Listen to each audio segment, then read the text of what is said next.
Então nós vimos que as drogas de primeira geração são muito inespecíficas, com efeitos adversos importantes no movimento, efeitos na liberação de hormônios e efeitos que ainda pioram os sintomas negativos das psicoses, tá?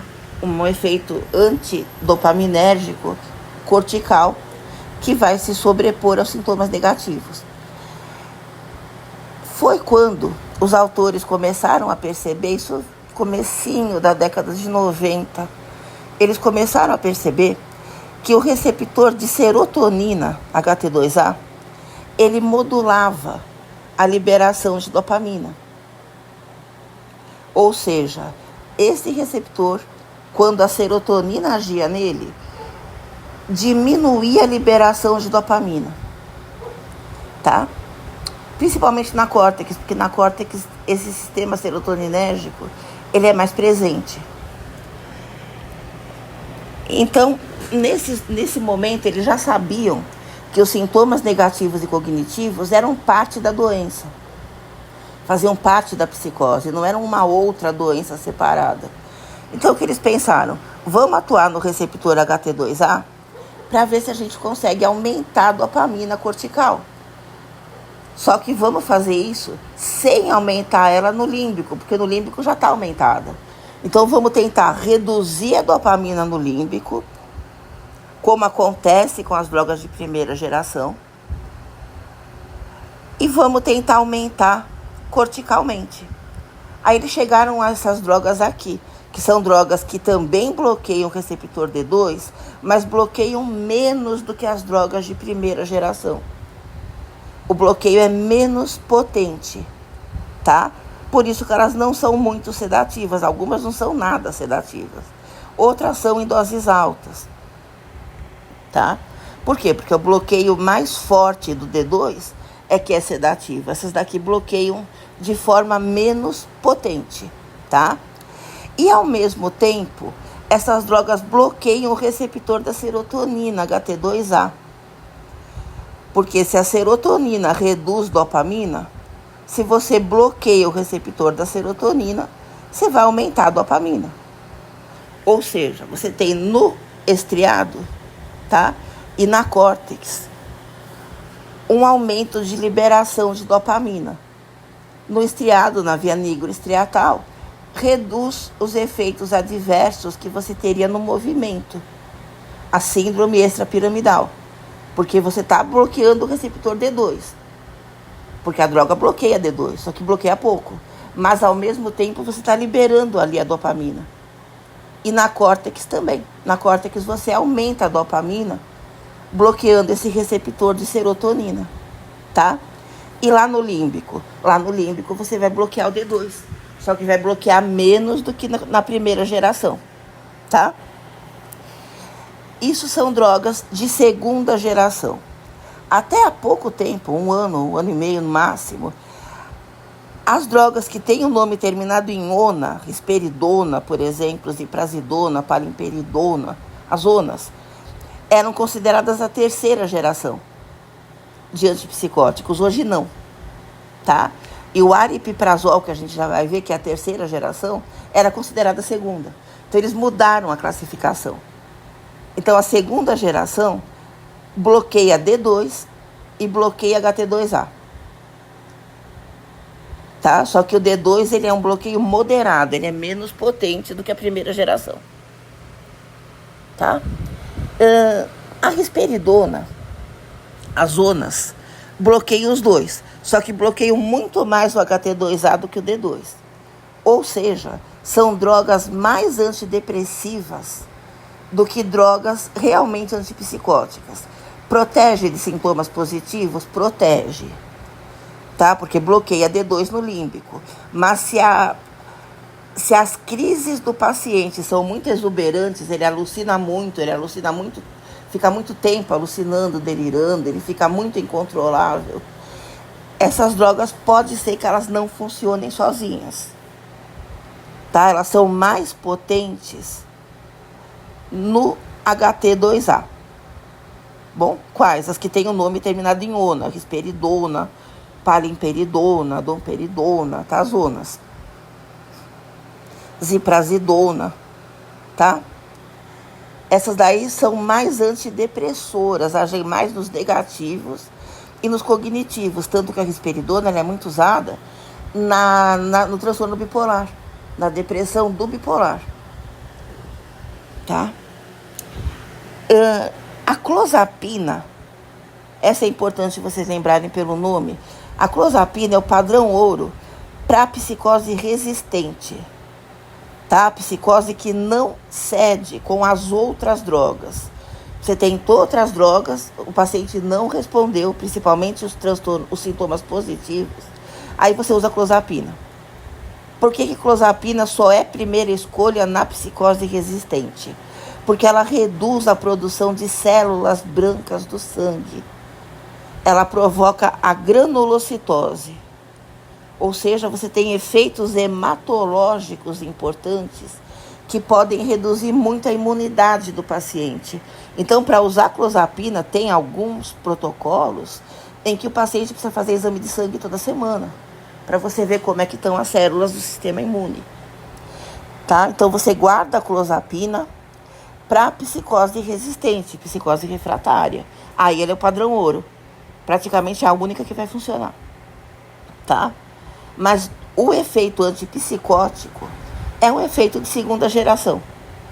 Bloqueia o D2 de forma moderada no límbico, tá? Fazendo a up regulation, que você precisa, e bloqueando o receptor HT2A de serotonina, principalmente na córtex, aumentando a liberação da dopamina e fazendo down regulation, que é o que você precisa para controlar os sintomas negativos e cognitivos, tá? E na via nigroestriatal, a via do movimento, você está bloqueando o D2, do mesmo jeito que a primeira geração, só que com menos potência. Mas você não vai ter os efeitos adversos motores, porque ao mesmo tempo você vai estar liberando dopamina, tá? Por causa desse efeito ali no receptor da serotonina. Então você compensa o bloqueio D2.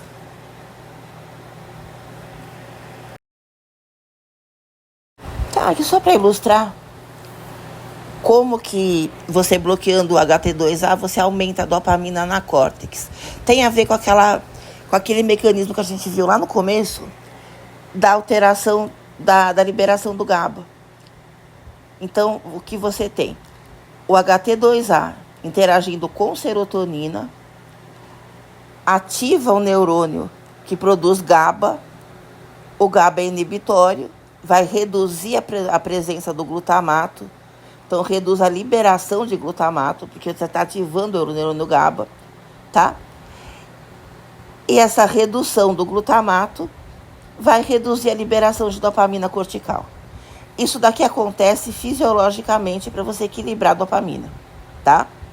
Então a serotonina vai no receptor dela, ativa a liberação do GABA. O GABA é inibitório, ele inibe a liberação do glutamato. O glutamato é excitatório, tem menos dele e diminui a dopamina. Na doença, isso é feito com mais intensidade, isso é mais forte. Diminui bastante a dopamina na córtex e vai te dar os sintomas. Por quê? Porque ativa muito o neurônio GABAérgico. Ativa muito a liberação do GABA. E por que ativa muito? Porque a resposta da serotonina no receptor HT2A está excessiva na doença. Aí você vem com a droga bloqueia o receptor da serotonina, a serotonina não consegue agir, tá? Ela não vai aumentar a liberação do GABA, então vai ter pouco GABA. Tendo pouco GABA, vai ter pouca inibição da liberação de glutamato. Então vai liberar bastante glutamato e ele vai liberar dopamina na córtex, tá? Isso vai te levar à redução de receptores, down regulation, e isso vai reverter os sintomas negativos e cognitivos.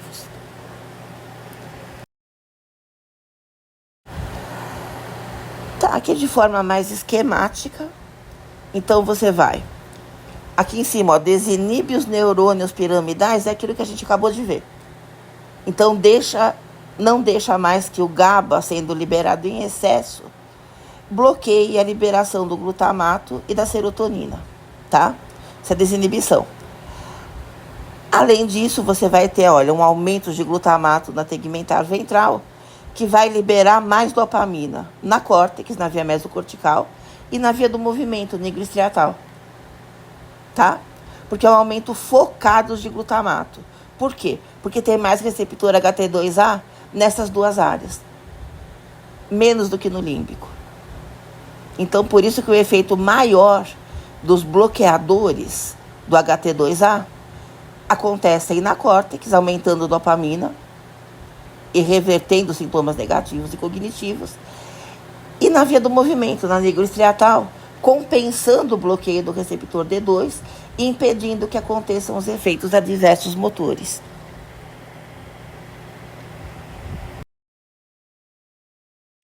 Tá, esse esquema mostra a mesma coisa. Aqui vocês têm o resumo rápido, olha. Serotonina ativa o 5-HT2A na córtex, aumentando o glutamato e aumentando a dopamina, tá? O 5-HT2A no interneurônio GABAérgico, então você vai ter o aumento da liberação do GABA, reduzindo o glutamato, diminuindo a dopamina na córtex. O antipsicótico atípico bloqueia o HT2A, aumenta o glutamato na córtex, tá? E aumenta a dopamina na córtex. E o antipsicótico atípico, bloqueando o D2 no sistema límbico, vai reduzir o efeito da dopamina no sistema límbico, tá? Por quê? Porque você vai bloquear o receptor D2. Então, no límbico, o D2 é mais importante que o HT2A. Na córtex e na via do movimento, na nigroestriatal, o HT2A é mais importante que o D2. Serotonina é mais importante que dopamina, tá? Aqui está em forma de esquemas. Então, todo o resumo do que a gente viu está aqui nesse desenho. Então, se a gente não tem efeitos adversos motores e a gente não tem aumentos de prolactina pelo mesmo motivo, tá? Do mesmo motivo que a gente libera um pouquinho de dopamina na via nigroestriatal para compensar o bloqueio D2, a gente também faz a mesma coisa na via endócrina, na via túbero-infundibular. Então, você não tem uma liberação importante de prolactina. Então, você não tem aqueles efeitos endócrinos. Mas, por outro lado, você tem efeitos adversos metabólicos. Por quê? Porque além de você agir no D2, além de você agir no HT2A, você está agindo em receptor de histamina também. Porque a droga age lá, ação direta. Isso aumenta o apetite. Você tem um aumento de apetite bem forte, tá? Que pode levar a um aumento de peso muito rápido. E um aumento de glicemia também muito rápido, tá? Então, assim, a gente tem como evidência clínica que a maior causa de suicídio, a maior causa de morte no psicótico é o suicídio.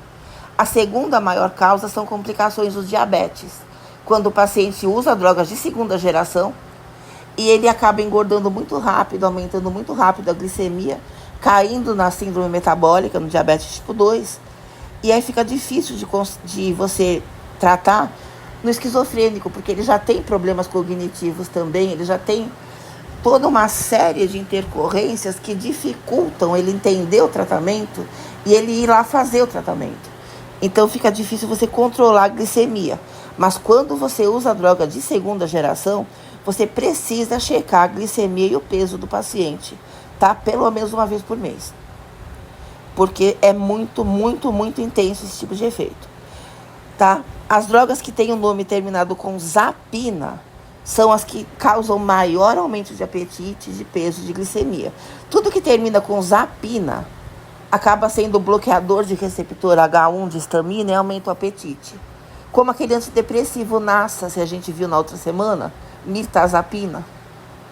A gente teve aula de antidepressores, a gente viu, tá? Que o grupo NASA, que tem só uma droga, que é a mirtazapina, ela aumenta muito o apetite, pode inclusive ser usada quando o deprimido está com o apetite rebaixado, tá? Por quê? Porque age nesse mesmo receptor H1, bloqueando ele, que é o mesmo lugar onde age o Fenergan, polaramine. Inclusive, polaramine é um antialérgico que os pediatras usam em criança para aumentar o apetite, por causa desse efeito anti-H1, tá? Então, a droga tem o nome terminado com zapina, ela aumenta muito o apetite, tá? Os de terceira, como a aripiprazol, que a gente vai ver em seguida, tem baixo risco metabólico, tá? Vai agir no H1? Vai, mas bem menos.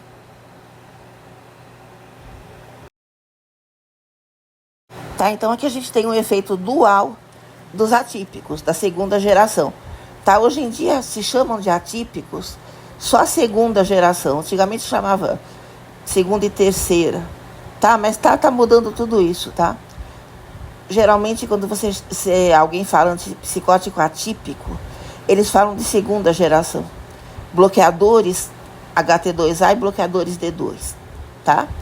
De qualquer maneira, a primeira geração só bloqueia D2 e bloqueia muito, resolve os positivos, mas piora os negativos e tem efeitos no movimento e na liberação de hormônios. A segunda geração tem um efeito dual.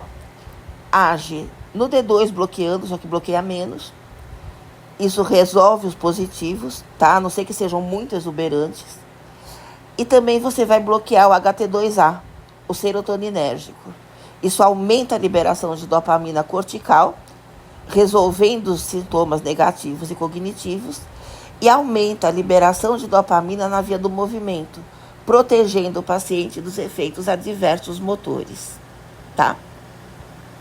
Então, resumindo, é isso. A terceira geração são os estabilizadores. A gente tem o aripiprazol, que hoje em dia é o único que está nessa classe. Antigamente ele era considerado de segunda geração, agora separaram ele para terceira. Por quê? Porque ele não é um antagonista do D2. Ele não bloqueia o D2. Ele age no D2 como agonista, só que um agonista parcial, tá? Ou seja, ele tem a capacidade de reduzir a ação da dopamina onde ela está excessiva e estimular a ação da dopamina onde está faltando. Ou seja, no límbico, reduz a atividade da dopamina e faz upregulation, que é o que a gente quer para corrigir os positivos. Só que na córtex e na via do movimento, que você tem pouca dopamina, ele vai aumentar o efeito dela. Tá? E também, ao mesmo tempo, bloqueia o HT2A, aumentando a liberação de dopamina, tanto na córtex quanto na nígrula estriatal. Tá? Então, ele é antagonista, bloqueador do HT2A da serotonina, igual à segunda geração. Só que a diferença é que a segunda geração bloqueia também o D2, mas bloqueia pouco. A terceira geração, o aripiprazol, ele não bloqueia o D2 como antagonista. Ele usa o receptor D2 como se fosse a dopamina, só que com uma potência muito menor, tá? E ele fica mais tempo preso nesse receptor. É como se ele prendesse o receptor, não deixando a dopamina agir. Como se fosse um bloqueador, tá? Como se ele fosse um antagonista. O antagonista não deixa o agonista agir no receptor. Ele também não vai deixar. Só que enquanto ele não está deixando, ele age um pouco como a dopamina. Porque ele é um pouco agonista, ele é agonista parcial. Então ele consegue reduzir a dopamina onde está com excesso, estimular a dopamina onde está faltando, tá? Esse estímulo é pouco, mas ele existe. Isso se soma ao bloqueio do receptor da serotonina HT2A, que libera a dopamina e dá um efeito importante nos sintomas negativos e cognitivos e protege de forma importante também o paciente dos efeitos motores endócrinos. Ao mesmo tempo, também tem um efeito também agonista parcial num receptor chamado HT1A de serotonina, que quando você age nele como agonista, você melhora a ansiedade e a depressão. Você tem também um efeito ansiolítico e antidepressivo, tá? Então, melhora a tolerabilidade do tratamento. Hoje em dia, o aripiprazol é considerado a droga de melhor perfil terapêutico, tá? Não vai funcionar sozinho se o paciente tem sintomas positivos muito exuberantes, tá? O surto dele é mais incontrolável. Mas durante o surto, você pode usar a primeira geração e vai tirando conforme ele vai revertendo. Mas na maior parte dos pacientes, o aripiprazol, ele funciona bem, tá? É a droga de melhor perfil. Tá, que é o que a gente vê aqui. Onde você está com excesso de função dopaminérgica, que é a via mesolímbica, sistema límbico, você vai ter uma redução da atividade com o aripiprazol, com a terceira geração. Na córtex, que é o contrário, você está com pouca atividade de dopamina, o que você vai ter com a terceira geração é um estímulo, tá? Principalmente aqui, você bloqueando o HT2A, como a segunda geração também faz, aumentando liberação de dopamina. Só que no sistema límbico, a terceira geração vai ser uma droga, vai agir no D2. Só que não age no D2 como bloqueador, como antagonista. Bloqueia o D2, ele vai ficar preso no D2. Só que enquanto ele está preso no receptor D2, ele vai ter um pouco de ação agonista. Ele vai estimular um pouco esse receptor, tá? Então vai ter um pouco de ação dopaminérgica. Isso ajuda nos negativos e no cognitivo, nos cognitivos. Isso ajuda a proteger dos efeitos adversos, tanto motores quanto endócrinos, porque você vai ter um pouco de atividade dopaminérgica, tá? Mas não vai atuar de forma prejudicial nos sintomas positivos, porque enquanto ele está no receptor D2, a dopamina não consegue agir lá. Ou seja, você não vai ter ali a down regulation piorando, porque o receptor está utilizado pela droga, tá? Não pela dopamina. Tá? Não é porque ele tem um pouco de ação dopaminérgica que a fibra vai fazer ali down regulation. Ela não reconhece uma ação dopaminérgica ali. Ela sabe que a dopamina não está agindo no receptor. Tá? Não vai fazer mais down regulation, piorando os sintomas positivos. Mas é o suficiente para a dopamina não estar atuando, porque a droga tá. Então a droga fica mais tempo presa ali no receptor dopaminérgico D2, tá? Tendo um pouco de efeito dopaminérgico, mas o efeito principal ali é não deixando a dopamina agir. É como se tivesse um antagonista bloqueando. Só que além de bloquear, também tem um pouco de efeito dopaminérgico, um pouco de efeito agonista. Tá, resumindo isso, na via mesolímbica, no estado da doença, excesso de atividade dopaminérgica, o aripiprazol, que é a droga de terceira geração, vai usar o receptor D2, vai ficar preso no D2 e vai competir com a dopamina, tá? Então vai ativar menos a via dopaminérgica, porque está competindo com a dopamina. Só que não como antagonista, como agonista parcial. Vai ter um pouquinho de ativação dopaminérgica. E na córtex, você está com pouca atividade dopaminérgica pela doença. O aripiprazol faz o quê? Ao mesmo tempo em que ele libera a dopamina, ele, como agonista, age no receptor D2 que está desocupado. Porque lembra, na córtex você não está com AP regulation, você está com excesso de receptores. Então tem um monte de receptor vazio. Então você está aumentando a dopamina para agir nos receptores dela e ele próprio age nos receptores de dopamina também, tá? Como agonista. Então você vai ter um aumento de ativação dopaminérgica, tanto pela liberação de dopamina, como pelo efeito dele próprio, tá? Depois de agir no receptor da dopamina como agonista, porque ele também é agonista. Embora mais fraco do que a dopamina, mas ele é. Então depende de quanta dopamina você tem no local e de quantos receptores dela você tem também. Tá, e nas outras vias? Na nigroestriatal, você vai ter um risco muito baixo de efeitos motores, síndrome extrapiramidal, porque ainda você está ali protegendo a liberação de dopamina, libera um pouco. A mesma coisa na via endócrina, você ainda vai ter uma liberação de dopamina, você vai ter um efeito agonista parcial do receptor D2 e você não vai ter um aumento de prolactina, você vai manter ela normal. Tá? Então, o aumento da liberação de dopamina, mesmo discreto, tá? E a utilização do receptor D2 como agonista parcial, embora bem menos forte do que a própria dopamina, esses efeitos são suficientes para você ter uma redução do risco de síndrome extrapiramidal, tá? Reduz quase a zero, o paciente tem quase nenhum efeito motor. E a prolactina continua normal, você não tem aumento, tá? Inclusive porque você tem o mesmo efeito da segunda geração no receptor de serotonina, HT2A, aumentando a dopamina, tá? Na córtex e na nígreo striatal. Isso protege também dos efeitos motores e ajuda ainda mais a reduzir os sintomas negativos e cognitivos. E finalmente as drogas atuais, as drogas que estão sendo desenvolvidas atualmente, que é a quarta geração.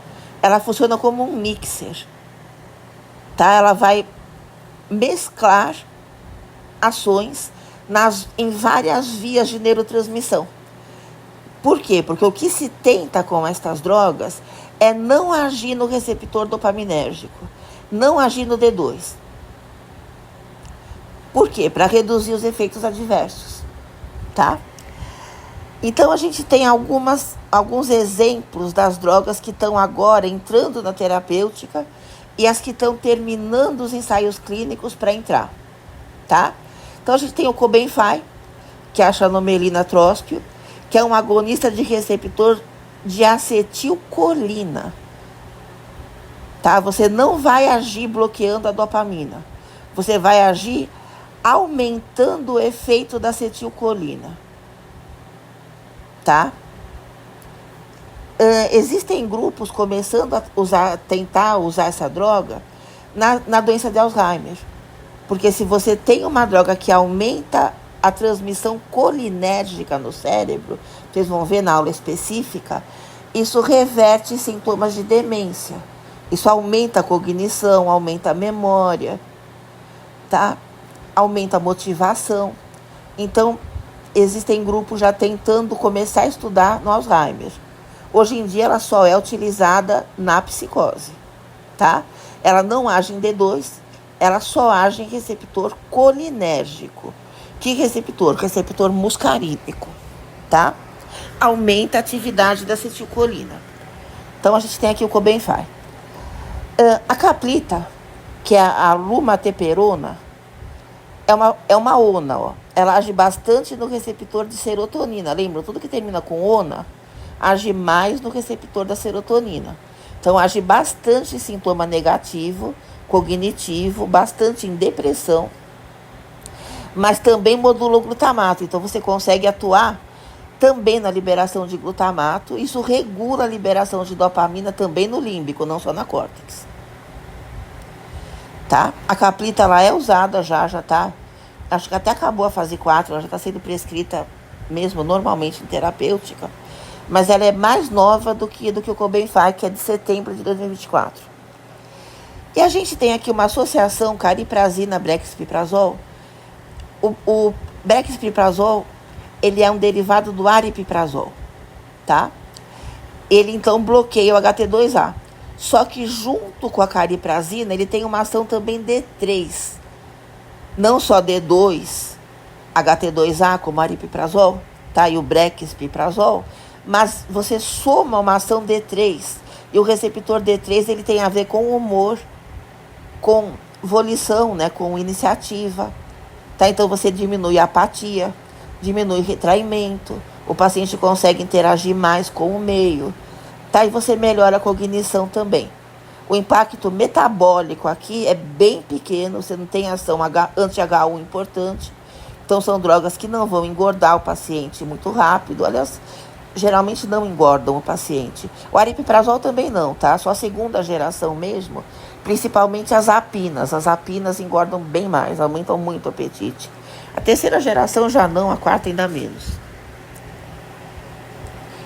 E a gente tem um outro receptor que a gente já vai ver, que é o TAAR1, tá? Que é o mais moderno de tudo que a gente tem hoje em dia no tratamento de psicose ou na pesquisa da psicose.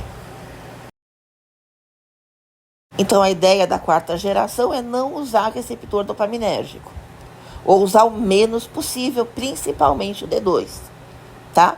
Então, a gente tem, por exemplo, a droga que a gente já viu, o Cobenfy, que é o medicamento, que vai utilizar só o receptor de acetilcolina, tá? Então você vai modulando ali o glutamato, você modula o GABA, você modula a serotonina, agindo em acetilcolina, você não age no D2. E você tem um novo sistema, que é o sistema TAAR1. TAAR1 é um receptor de traços de amina, tá? Essa sigla TAAR1 é receptor de aminas em traços, ou receptor de traços de amina do tipo 1. O que é traço de amina? São aminas que a gente produz no cérebro numa quantidade muito baixa, tipo tiramina, por exemplo, tá? Esse TAAR1, ele vai atuar dentro do neurônio, tá? Então, a gente vai usar drogas, tá? Que bloqueiam esse receptor TAAR1, antagonistas TAAR1, tá? Bloqueando ele, dentro do neurônio, a gente vai alterar o metabolismo, alterando a síntese de dopamina, o armazenamento dela e a liberação. Então, você regula, tá? Todo o turnover da dopamina. Turnover é produção, armazenamento e liberação. Você normaliza, entre aspas, a dopamina dentro do neurônio. Quando ela é liberada, ela já é liberada em quantidades fisiológicas, em todo o cérebro. Por quê? Porque você bloqueou o receptor TAAR1, tá? Então, é a única droga que age dentro do neurônio. Quer dizer, ela age fora, ela age no receptor. Mas o efeito dela é dentro, tá? Você bloqueia cascatas bioquímicas dentro do neurônio. Tá? Então, é receptor de aminas traços, tipo tiramina, triptamina, que você tem dentro do cérebro, mas em muito pouca quantidade, muito menos que dopamina, serotonina, noradrenalina, acetilcolina, tá? São neurotransmissores, mas que atuam numa quantidade muito pequena. Onde tem o TAAR1? Principalmente na área do controle motor, então substância negra, estriado, áreas da motivação, córtex pré-frontal, tá? Áreas de psicose, então límbico, área tegmentar ventral, que dali saem as conexões para o límbico e para a córtex, tá? Dopaminérgicas. E o que acontece? Ele é um freio fisiológico dentro do neurônio, ele não muda os receptores de membrana, tá? Ele vai mudar a liberação da dopamina, tanto no límbico quanto na córtex, tá? Então, ele vai regular a liberação de dopamina. Bom, o efeito aqui é fundamental na córtex, então sintomas negativos e cognitivos, e os motores, tá? Na substância negra. Mas a gente também age no límbico, aqui embaixo, a área tegmentar ventral. Ó, esses hexágonos verdinhos aqui no meio do cérebro, tá? Incluem também a área tegmentar ventral. Então, você também está regulando no sistema límbico, tá? Então, você estabiliza dentro do neurônio, na origem da alteração dopaminérgica, não no receptor de dopamina. Então, você não age no receptor da dopamina, em nenhum deles. Você age na liberação. Tá, então você age de dentro para fora. As drogas que a gente viu até agora bloqueiam o D2, exceto a terceira geração, que também bloqueia, mas com um pouquinho de efeito agonista. As outras todas bloqueiam como antagonista mesmo. O TAAR1 não, você bloqueia o TAAR1, tá? Só que como agonista, regulando a produção e a liberação da dopamina. Você estabiliza a produção e o transporte, tá? Da dopamina e não só dela. O CERT é um liberador, é um transportador de serotonina. O NET é um transportador de noradrenalina. Então você equaliza todas. É que a droga não foi ainda testada como, por exemplo, antidepressivo, para regular a serotonina e a nor, por exemplo. Ou como psicoestimulante, para regular a noradrenalina e a dopamina lá no TDAH. Mas, teoricamente, pode ser que funcione, tá? Tem grupo já testando já em animais. Agora, o que se tem realmente na terapêutica, ou pelo menos em ensaios clínicos já bem adiantados, tá? É essa alteração no receptor TAR1, tá? Bloqueando ele, mas como agonista, ele fica preso no TAR1, tá? Isso acaba modulando, acaba equilibrando, regulando a produção e a liberação das monoaminas, tá? O que interessa pra gente aqui é a dopamina. Então regula de dentro para fora. Regula de dentro do neurônio para fora. A gente não age no receptor da dopamina, lá na membrana, a gente age dentro. Tá, como eu falei, ó. O TAR1, ele tem um efeito, uma ação liberando dopamina, como as anfetaminas têm. Tá? Invertendo também o transportador de dopamina, então você libera a dopamina, só que a anfetamina libera muita dopamina. Tá? Agora, o Lotaron, que é o agonista do TAR1, esse é o medicamento, o Lotaronte, a droga, tá? Ela é um agonista do TAR1, fica preso nele, reduz os sintomas positivos e os negativos, mas não age no D2. Então, você não tem nenhum efeito adverso D2, tá? Você reduz os positivos e os negativos, regulando a liberação de dopamina. Regula o transporte dela, tá? Não liberando tanto quanto as anfetaminas, porque aí pioraria muito os sintomas positivos, tá? Você libera de uma forma equilibrada, tá? Por quê? Porque ele é um agonista, só que ele é um agonista que fica mais tempo no receptor. Ou seja, ele fica agindo por mais tempo, então ele estabiliza essa liberação de dopamina num nível mais baixo, tá? Então é suficiente para diminuir no límbico e também aumenta na córtex, mas aumenta também num nível mais baixo, digamos assim. Não tanto quanto as drogas serotoninérgicas, que aumentam muito, tá? Então você aumenta na córtex, reduz no límbico, mas de forma equilibrada.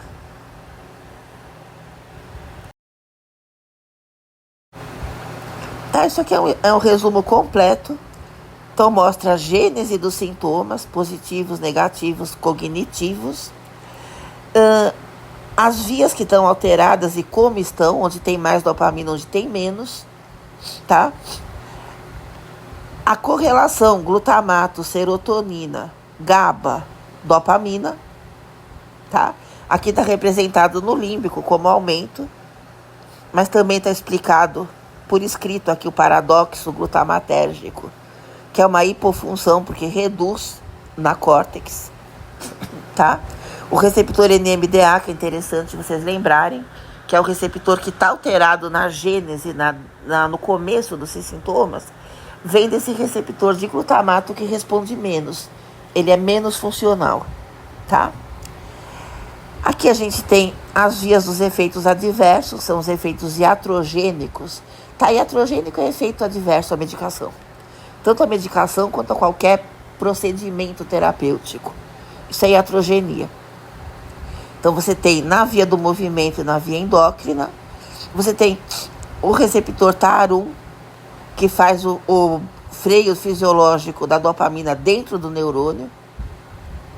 Então, ele regula de maneira indireta, ele estabiliza a dopamina. Então, ele freia o aumento e aumenta a diminuição, tá? A saliência, por que você tem os delírios e alucinações? Então, aqui está aqui a aberração da saliência. E aqui você tem as 4 gerações de drogas resumidas, tá? Primeira e segunda gerações bloqueiam D2 completamente como agonistas. A primeira só faz isso, a segunda bloqueia também o serotoninérgico para aumentar a dopamina na córtex. A terceira bloqueia o serotoninérgico, mas vai utilizar o D2 como agonista parcial, então ele vai fechar o D2, mas vai ter um pouco de efeito agonista. A segunda não, ele bloqueia como antagonista puro, tá? Não libera dopamina nenhuma, não tem nenhuma ação de dopamina, tá? E a quarta geração, ela busca usar receptores que não sejam o D2, tá? Para você não ter efeitos adversos dopaminérgicos. Então você usa o muscarínico, tá? O colinérgico. Você vai utilizar receptores do próprio glutamato. Você vai utilizar o D3, que é dopaminérgico, mas não é o D2. E vai usar o Tarum.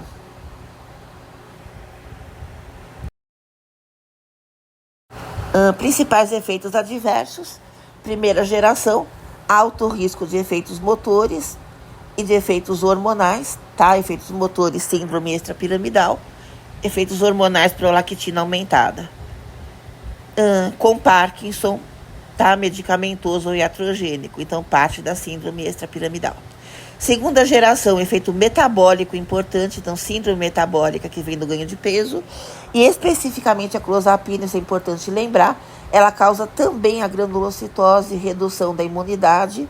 E você precisa fazer contagem de células brancas do sangue, em média uma vez por semana, quando o paciente está usando clozapina. Terceira geração, o risco maior é a catisia. O que é a catisia? Impulsividade de movimento, tá? Então, a impulsividade de comportamento ela é rara. Agora, a inquietação motora, você querer se mexer o tempo todo, ela é comum. Isso é a catisia, tá?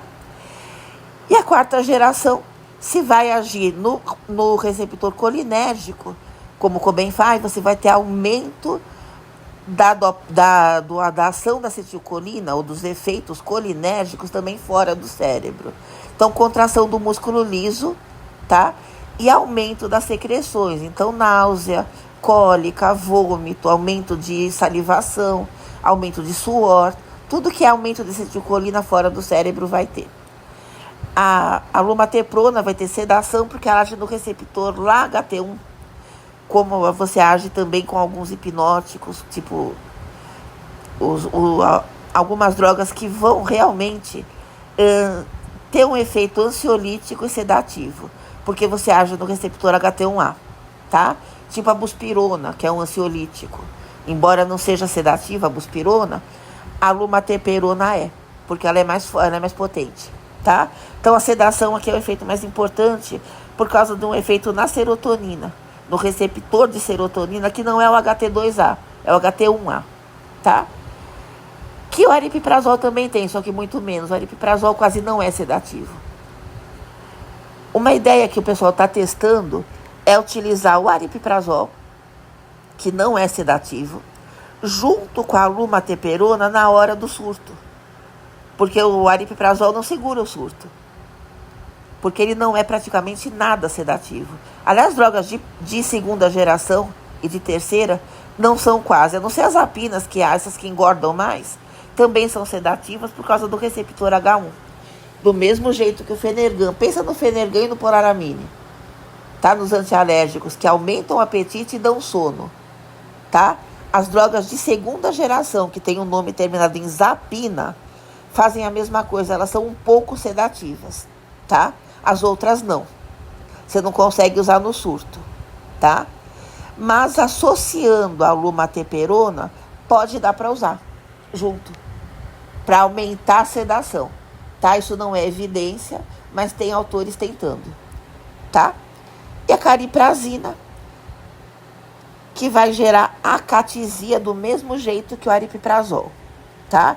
Cariprazina age no HT2A e age no D3, tá? A acatisia vem do bloqueio HT2A, o aripiprazol também faz isso, tá? Mas ela age no D3 e não no D2, então ela não tem os efeitos adversos do D2, então piorar os sintomas negativos e cognitivos, efeitos adversos motores, endócrinos, ela não tem. Mas ela tem os efeitos D3 adversos, tá? Que principalmente é a acatisia, a impulsividade, mas a impulsividade motora, não a impulsividade de pensamento, impulsividade de comportamento. É o paciente se mexer o tempo todo, ele não para quieto, tá? Do mesmo jeito que a terceira geração. Você tem as duas coisas.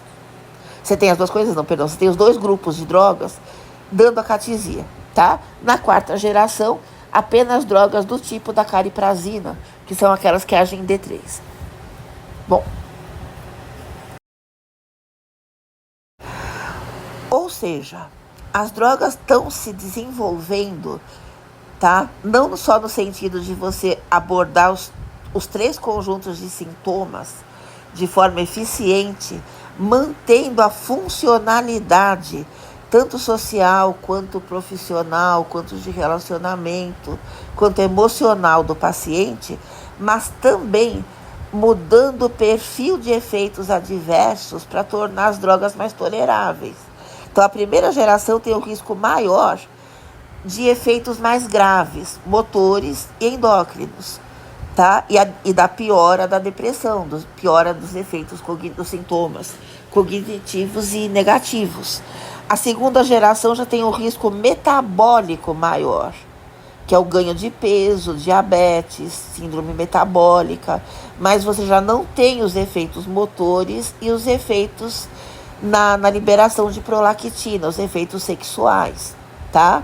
Mas o risco metabólico é importante, incomoda menos o paciente, mas pode levar ele à morte do mesmo jeito, tá? Você tem que ficar o tempo todo controlando. E a quarta geração já tem um risco mais para o lado gastrointestinal, tá? Que são riscos mais aceitáveis e mais controláveis, tá? Náusea, indigestão, constipação, cólica, aumento de secreção, aumento de saliva, tá? Também aumento de sudorese, que não é gastrointestinal, mas você tem, porque é colinérgico. Que mais? Você tem aumento de pressão arterial, às vezes, redução do ritmo cardíaco, mas tudo isso você controla, tá? Você consegue manter o paciente sem o sofrimento desses efeitos adversos. E é importante que vocês lembrem da clozapina, que é uma droga de segunda geração, que além dos efeitos adversos metabólicos, é uma zapina, tem um bom efeito metabólico, então um efeito metabólico já bem considerável, porque aumenta muito a fome, ela também reduz a produção de células brancas, a granulocitose, tá? Você reduz a produção de granulócitos, que são células do sistema imune. A granulocitose é produção menor de granulócitos, que são células imunes. Você tem que testar o sangue do paciente periodicamente. Alguns psiquiatras fazem uma vez por semana isso, tá? Mas ela é a droga que mais age, e em muitos pacientes é a única que age, nos pacientes refratários, naqueles que não respondem a nada. Então aí você usa, tá?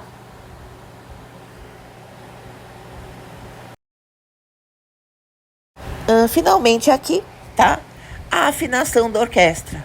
Então você vai lembrar que a dopamina ela está alterada de formas diferentes nas diversas vias do cérebro na doença, e as drogas vão alterar também nas vias que não estão alteradas pela doença, tá? Então você tem que lembrar do desequilíbrio, tá? Então você tem que obter o equilíbrio onde você está com a alteração na doença, sem alterar as vias que estavam normais, tá? Na hora de escolher a droga, você tem que pensar nisso. Tem que lembrar que o problema inicial não é a dopamina. A dopamina é uma repercussão. A dopamina é uma consequência, tá? O problema começa lá no glutamato, no receptor NMDA do glutamato, que está funcionando menos. Isso altera toda a modulação das vias, não só da dopamina, tá? Altera todas. Tá bom? Então o maestro dessa orquestra está falhando, o glutamato não está conseguindo modular todo o resto das vias como ele deveria. Para você tratar, você tem que equilibrar essas vias. Seja com as drogas de segunda geração, que vão alterar como antagonistas, tá? Tanto D2 quanto HT2A, tanto dopamina quanto serotonina, bloqueando.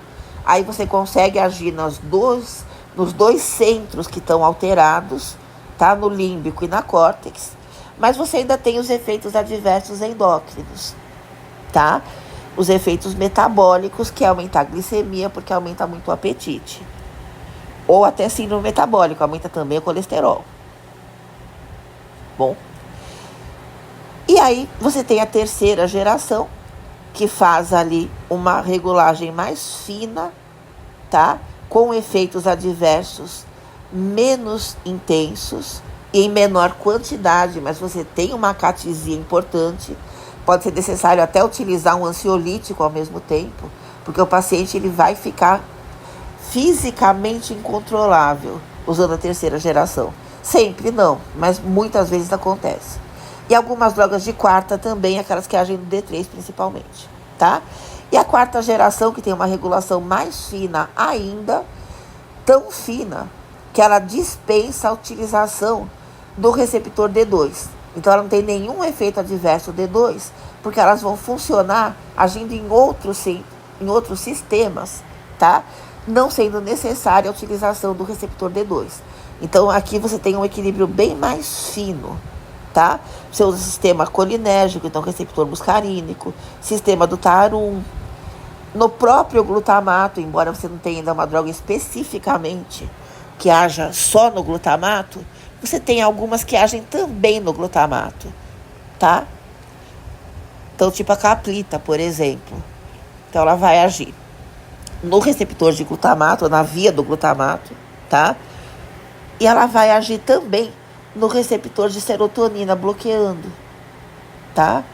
Então, você tem aqui um equilíbrio bem mais fino.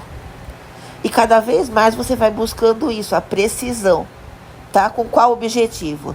Do paciente conseguir manter qualidade de vida, que é o principal problema da esquizofrenia. O paciente vai perdendo qualidade de vida, ele sofre tanto que ele prefere não fazer o tratamento.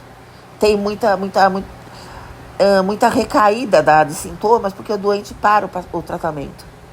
Você tem que ficar muito em cima do paciente para ele fazer, tá? Então, o que se busca é isso. Uma maneira de tratar sem que ele sofra. E as drogas de terceira geração, e mais ainda as de quarta, já conseguem um pouco mais isso. O problema é o preço delas. O aripiprazol não. Tá? O aripiprazol ele tinha na caixa do SUS. Ele estava na lista do SUS, que era uma coisa muito boa. Mas tiraram ele quando deixaram só a clozapina. A clozapina tem a vantagem de funcionar no refratário. O aripiprazol não. Só que quem não é refratário, está usando clozapina e está sofrendo bastante. Principalmente com sedação excessiva. E principalmente com o efeito de aumento de peso, o efeito metabólico. Coisa que o aripiprazol não daria, tá? O aripiprazol tem a desvantagem de não funcionar no refratário, mas ele tem um perfil muito melhor em todo mundo que não é refratário. A não ser os mais exuberantes nos sintomas positivos, mas aí você pode associar uma droga sedativa durante a crise, por exemplo. Só que tiraram ele da lista do SUS. Não é por causa de preço, o preço dele é mais ou menos como o da clozapina, tá? Tiraram por princípios que eu não sei quais são. Enfim, então o que a gente tem até ontem, tá? É isso. Isso aí é o estado da arte até a data de ontem. E ontem foi dia 21 de março de 2026.